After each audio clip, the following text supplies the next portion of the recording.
same protocols as everyone else. During the course of the pendency of and prior to the indictment of the case that you've been called to testify for today, have you scanned casings into the NIBIN system for the Atlanta Police Department? Yes. And would you please tell the court how it is that you ensure the accuracy of the results that you gain as a result of those scans? When we scan those in there, we have to review them when we do the correlations.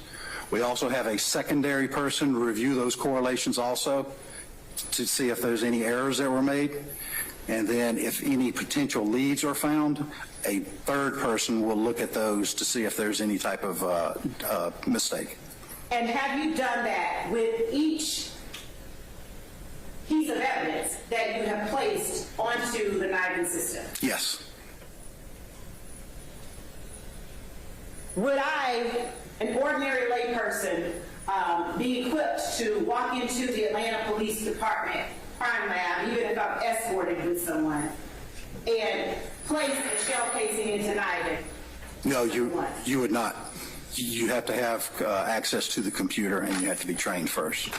If you gave me access to the computer, and I went up to the system with a piece of evidence in the form of a shell casing, and placed it into the system, with you standing there next to me, would I, an ordinary layperson, without your training, background, and experience, be equipped to understand any output or result? You would not.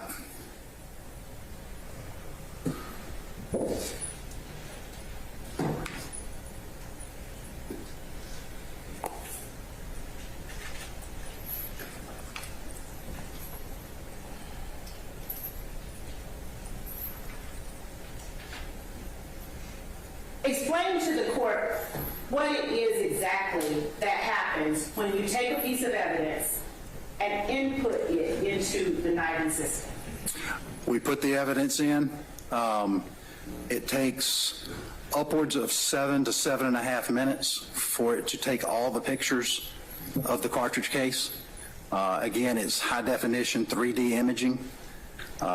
Once it does that, it assigns that cartridge case a numerical value, done so by a complex algorithm. Once you submit it, it then takes and searches that value against any other cartridge cases in the system to see if there's any similarities close enough to call it a potential lead.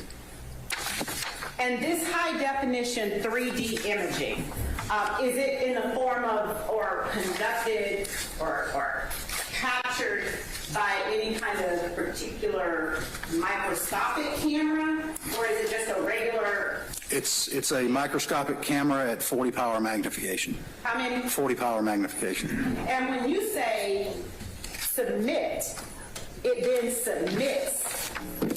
Yes. What do you mean? It downloads to the data concentrator where all of the other cartridge cases are stored for it to search.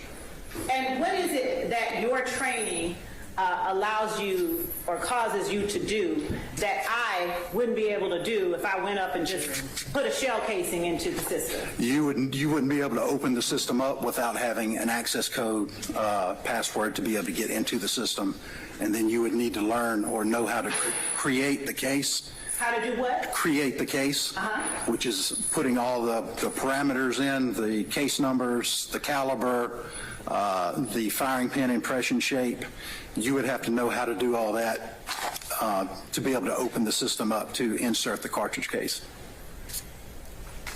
And is it the experience and training that you have recited to the court that affords you the knowledge that you have regarding those parameters, the firing pin impression shape, the caliber of the ammunition, which allows you to then enter or input that evidence into that system? Yes.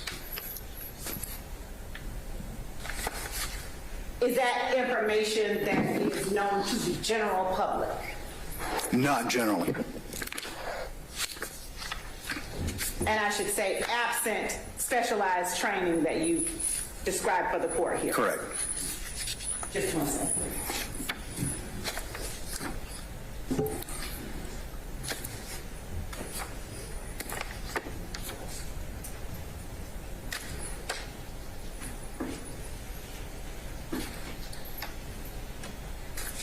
Your Honor, the state tenders Jennings Kilgore as an expert in NIBIN technology.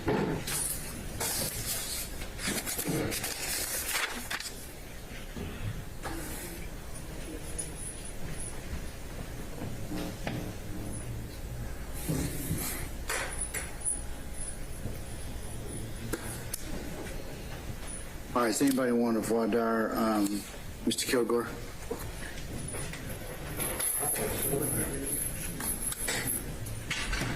Judge, I'm sorry. I'm going to need a little bit of clarification if I can. He's being tended as an expert in NIBIN technology. I'm not quite sure I know what that means. Is he just the expert in explaining what the system does? I don't know. What does that mean? Your Honor, Mr. Kilgore has testified as to his training and experience that allows him to speak specifically about the results from NIBIN. I don't want to use the word examination because there is a separate person that does the firearms examinations, but the results of the input into the NIBIN system of leads that are generated and evidence that is input into NIBIN. This is a technology that is background and training specific. The ordinary person on the street wouldn't be able to speak intelligently about what a NIBIN lead is, what it does, what it means. So yes, NIBIN technology. But I haven't heard him testify about the results that come out of the NIBIN or if there are any charts, if there are any conclusory, any reports. I haven't heard anything about that. Essentially, it seems as though he's being tended as a witness who can say that this is how the machine works, or this is how you input the information into the machine. It might be a little bit more technical than that, but it doesn't sound as though this is something that requires expert testimony. Well, the word you just said, technical, Mr. Adams, is the reason why it's a subject matter that would be that the average person wouldn't Technical know. meaning it's a machine. I mean, I can put something into a Canon copier, but I can't tell you how the Canon copier works or explain anything that comes out of it. So it sounds as though he's being tended. Would you like to lodge an objection? No, I guess I'd like to voir dire him. Okay. Your Honor, prior to Mr. Adams having that opportunity, as I'm happy to yield the floor to him to do, I'd also, in addition to NIBIN technology, tender Jennings Kilgore as an expert in the utilization of the NIBIN system itself.